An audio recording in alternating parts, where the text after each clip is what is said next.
Il y a 10 ans, Kate Middleton et le prince William accueillaient le prince George.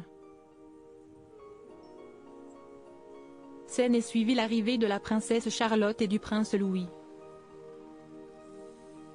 Des naissances qui ne sont pas venues sans leur lot de règles. Le temps passe vite.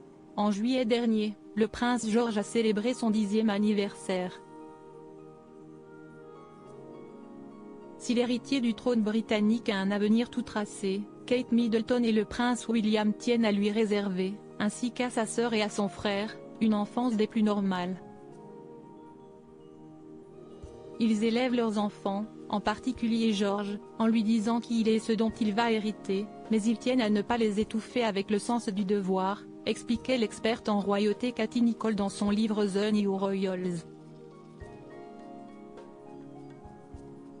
Pour autant, dès son 13e anniversaire, le prince George devrait intégrer le collège Eton, un pensionnat réservé aux garçons déjà fréquenté par les princes Harry et William.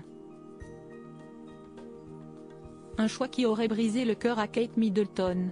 Kate est en désaccord depuis longtemps avec son mari sur le fait de le laisser aller en pensionnat, même si est la tradition. Elle pense que l'envoyer dans une institution aussi étouffante et guindée va à l'encontre de tous leurs efforts pour moderniser la monarchie, a confié une source à The Express.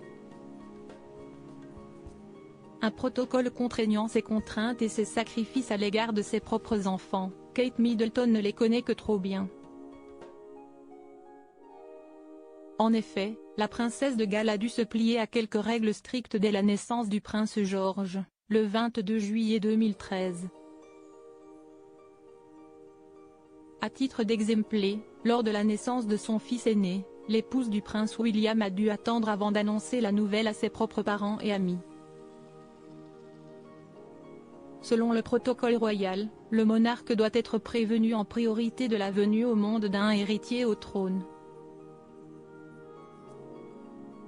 Selon des informations rapportées par le Mirror, le prince William avait alors délivré la bonne nouvelle à sa grand-mère depuis un téléphone crypté.